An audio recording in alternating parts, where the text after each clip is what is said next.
Hello అండి, నమస్తే. ఇప్పుడు నేను మాట్లాడబోయే టాపిక్ ఏంటంటే citizenship amendment act 2019. So BJP government సెంట్రల్లో పవర్లోకి వచ్చిన తర్వాత సెకండ్ ఇన్ 2019లో సిటిజన్షిప్ అమెండ్మెంట్ యాక్ట్ 2019 బిల్ తీసుకొచ్చి దాన్ని డిసెంబర్లో వింటర్ సెషన్లో పాస్ చేసి దాన్ని యాక్ట్గా మార్చారు. సో దీన్ని సిటిజన్షిప్ అమెండ్మెంట్ యాక్ట్ 2019 అని అంటాము. సో ఈ యాక్ట్ యొక్క ప్రధాన ఉద్దేశం ఏంటంటే ఆఫ్ఘనిస్తాన్, పాకిస్తాన్ అండ్ బంగ్లాదేశ్ ఈ మూడు దేశాల నుంచి నాన్ ముస్లిమ్స్ ఎవరైతే ఇండియాకి 2014 డిసెంబర్ 31కి ముందు ఎవరైతే ఇండియాకి వచ్చి ఉంటారో వాళ్ళందరికీ సిటిజన్షిప్ గ్రాంట్ చేయాలనే ఒక ఉద్దేశంతో సిటిజన్షిప్ అమెండ్మెంట్ యాక్ట్ 2019ని తీసుకొచ్చారు. సో ఈ చట్టం ఈ సిటిజన్షిప్ అమెండ్మెంట్ యాక్ట్ తీసుకొచ్చిన తర్వాత భారతదేశంలో రకరకాల వర్గాల నుంచి రకరకాలుగా ప్రొటెస్ట్ జరిగింది.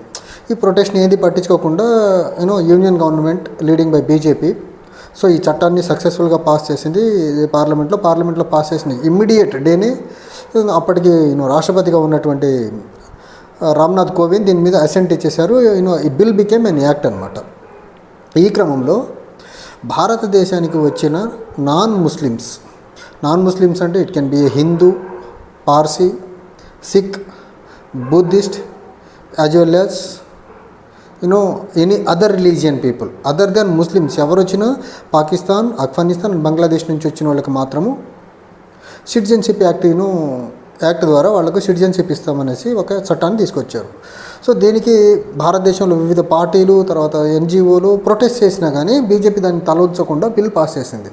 అయితే ఇక్కడ గమ్మత్తైన విషయం ఏంటంటే రీసెంట్గా వివిధ వర్గాల నుంచి సిటిజన్షిప్ అమెండ్మెంట్ యాక్ట్ కింద సోఫార్ ఎంతమందికి మీరు భారతదేశ పౌరసత్వం ఇచ్చారని రైట్ టు ఇన్ఫర్మేషన్ యాక్ట్ ద్వారా హోమ్ మినిస్ట్రీని క్వశ్చన్ అడుగుతూ ఉంటే హోమ్ మినిస్ట్రీ నుంచి సరైన సమాధానం లేదు. మా దగ్గర డేటా రెడీగా అవైలబుల్గా లేదంటున్నారు. అసలు హోమ్ మినిస్ట్రీ దగ్గర సిటిజన్షిప్ ఎంతమందికి under citizenship amendment act citizenship ఎంతమంది గ్రాంట్ చేశారో డేటా లేకుండా ఉందంటే ఇది హిందువుల ఓట్లు కొల్లగొట్టుకునేదానికి ఎన్నికల్లో వాడుకునేదానికి చట్టాన్ని తీసుకొచ్చారా? నిజంగా ఆ చట్టం యొక్క ఆవశ్యకత ఉందా లేదని డౌట్ కొడతా ఉందన్నమాట. రెండో అంశం, హిందూ పేపర్ వాళ్ళు అడిగినప్పుడు సిటిజన్షిప్ యాక్ట్ కింద ఎంతమందికి మీరు సిటిజన్షిప్ ఇచ్చారు 2019 డిసెంబర్ నుంచి ఈ రోజు వరకు అంటే రెడీలీ అవైలబుల్ డేటా మాత్రం హిందూ పేపర్కి ఇచ్చారు.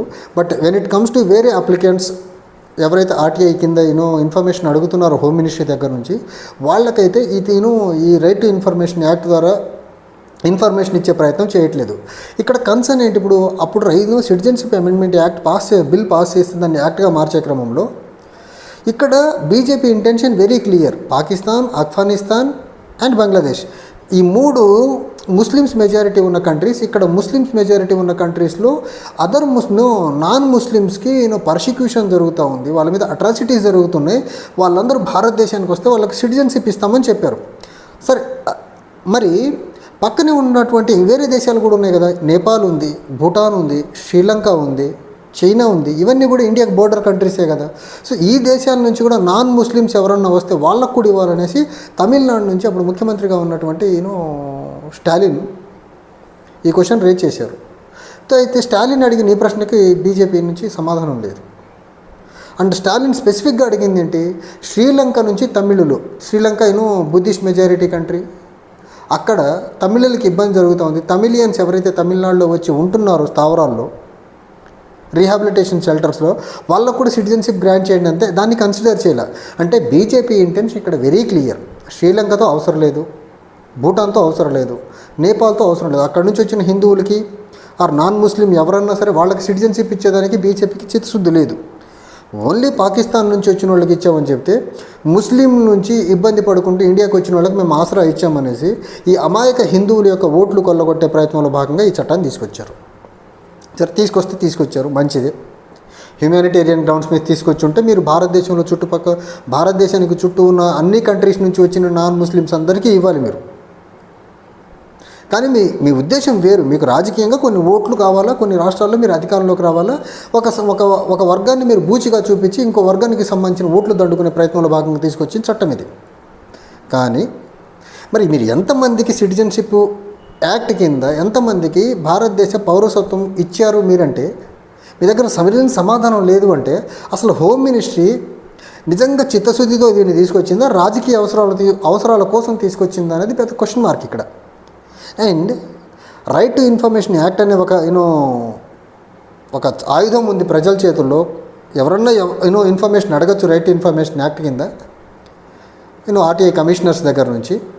మరి ఇలాంటి క్రమంలో డేటా కరెక్ట్గా పెట్టుకోవాలనే జ్ఞానం అన్న మినిస్ట్రీకి ఉండాలి కదా. And citizenship is A union subject, అది కూడా డీల్ చేసేది హోమ్ మినిస్ట్రీ. అది హోమ్ మినిస్ట్రీని లీడ్ చేసింది అమిత్ షా. అక్కడే మనకు డౌట్ కొట్టాలి, దీన్ని చట్టం యొక్క ఉద్దేశమే తేడా అనేసి. దీన్ని రాజకీయానికి వాడుకునేదానికి తప్ప నిజంగా నిజాయితీగా అక్కడ నుంచి వచ్చిన శరణార్థులకి, పాకిస్తాన్, ఆఫ్ఘనిస్తాన్, బంగ్లాదేశ్ నుంచి వచ్చిన నాన్ ముస్లింకి సిటిజన్షిప్ ఇచ్చి ఇండియా వాళ్ళొక దేశంగా వాళ్ళని చూస్తుంది, వాళ్ళని ఇండియన్ సిటిజన్స్గా మార్చుకోవాలనే ఉద్దేశం ఉండుంటే ఖచ్చితంగా ప్రాపర్గా డేటా ఉంచుకోవాల్సింది కదా. ప్రాపర్గా డేటా ఉండి ట్రాన్స్పరెంట్గా ఎవరు అడిగినా ఇవ్వాలి కదా. అలా ఇవ్వట్లేదు. ఒక హిందూ పేపర్ కూడా అరాకొర ఇన్ఫర్మేషన్ ఇచ్చి మిగిలిన ఆర్టీఐ అప్లికెంట్స్ ఎవరు అడిగినా మీరు ఇన్ఫర్మేషన్ ఇవ్వట్లేదు అంటే ఈ చట్టం పక్కా డొల్లా. ఈ సిటిజన్షిప్ అమెండ్మెంట్ యాక్ట్ అనేది బీజేపీ హిందూ ముస్లిం అనే డివిజన్ చూపించి, పాకిస్తాన్, ఆఫ్ఘనిస్తాన్, బంగ్లాదేశ్ అనే కంట్రీలను బూచిగా చూపించి, ఇక్కడ హిందువుల యొక్క మనోభావాలతో ఆటలాడుకొని, హిందువుల యొక్క ఓట్లు దండుకొని రాష్ట్రాలలో, తద్వారా దేశంలో కూడా అధికారంలో వచ్చేదాన్ని ఈ సిటిజన్షిప్ అమెండ్మెంట్ యాక్ట్ అనే ఒక చట్టాన్ని ఒక ఆయుధంగా వాడుకొని హిందూ ముస్లిం డివిజన్ని చాలా క్లియర్గా తీసుకొచ్చి పబ్బం గడుపుకునేదానికి బీజేపీ దీన్ని ఒక టూల్గా వాడుకుంటుందనే దానికి బెస్ట్ ఎగ్జాంపులే ఈ సిటిజన్షిప్ అమెండ్మెంట్ యాక్ట్కి సంబంధించి. ఎంతమందికి ఈ రోజుకి సిటిజన్షిప్ గ్రాంట్ చేశారు అని హోమ్ మినిస్ట్రీని ఎవరన్నా ఆర్టీఐ ద్వారా అడిగితే దానికి సంబంధించిన ఇన్ఫర్మేషన్ క్లియర్గా ఇవ్వలేకపోతుంది అంటే ఈ చట్టం పెద్ద డొల్ల. దీని ద్వారా భారతదేశంలో వచ్చినటువంటి ఎవరైతే నాన్ ముస్లిమ్స్ ఉన్నారో, ఆఫ్ఘనిస్తాన్, బంగ్లాదేశ్ అండ్ పాకిస్తాన్ నుంచి వచ్చిన వాళ్ళు ఎవరికి కూడా సజావుగా వీళ్ళు సిటిజన్షిప్ ప్రాపర్గా ఇవ్వలేదు అనేదానికి ఇంతకంటే బెస్ట్ ఎగ్జాంపుల్ ఇంకొకటి లేదు. అండ్ రైట్ ఇన్ఫర్మేషన్ యాక్ట్ కింద హిందూ పేపర్ అడిగితే వీళ్ళు అరాకొర ఇన్ఫర్మేషన్ కూడా ఎందుకు ఇచ్చారంటే, అలాంటి పెద్ద శాంక్టిటీ ఉన్న పేపరు, లేకపోతే నేషనల్ పేపరు, ఎస్టాబ్లిష్డ్ పేపరు, అలాంటి పేపర్ కూడా ఇన్ఫర్మేషన్ ఇవ్వకపోతే ఇది కంప్లీట్గా ఈ చట్టం యొక్క లొసుగులు మొత్తం బయటకు వచ్చి ఈ చట్టం పనిచేయట్లేదేమో, ఈ చట్టం కింద ఎవరికి సిటిజన్షిప్ ఇవ్వలేదేమో, రాజకీయ అవసరాల కోసమే బీజేపీ వాడుకుందేమో అనే కథనాలు పేపర్స్లో వస్తాయేమో అనేసి హిందూ పేపర్ అడిగిన దాంట్లో అరాకొర ఇన్ఫర్మేషన్ ఇచ్చారు. మిగిలిన యాక్టివిస్టులు అవ్వనివ్వండి, సొసైటీలో ఎవరన్నా ఈ పర్టికులర్ సబ్జెక్ట్ పట్ల ఇంట్రెస్ట్ ఉంది, ఎంతమంది హిందువులకి ఈ 3 దేశాల నుంచి, పాకిస్తాన్, ఆఫ్ఘనిస్తాన్, బంగ్లాదేశ్ నుంచి వచ్చిన వాళ్ళకి సిటిజన్షిప్ ఇండియా గ్రాంట్ చేసింది ఈ యాక్ట్ వచ్చిన తర్వాత అడిగితే వాళ్ళకు ఇవ్వట్లేదంటే ఖచ్చితంగా ఈ బిల్ వెనకాల బీజేపీ యొక్క మతతత్వ రాజకీయాలు అనే ఒక దురుద్దేశంతో ఈ బిల్లు తీసుకొచ్చారు తప్ప ఈ బిల్లు ద్వారా వేరే ఆ దేశాల నుంచి వచ్చిన హిందువులకి, నాన్ ముస్లిమ్స్కి మేలు చేకూర్చే ప్రక్రియ మాత్రం ఏ క్వశ్చన్ కనపడి ఉంటే ట్రాన్స్పరెంట్గా డేటా మెయింటైన్ చేసి ఆర్టీఐ కింద ఎవరు ఇన్ఫర్మేషన్ అడిగినా ఇచ్చేవాళ్ళు. ఇవ్వట్లేదంటేనే దాల్మే కుచ్ కాలా హై అనేది మాత్రం చాలా క్లియర్గా అర్థమవుతుంది. Thank you.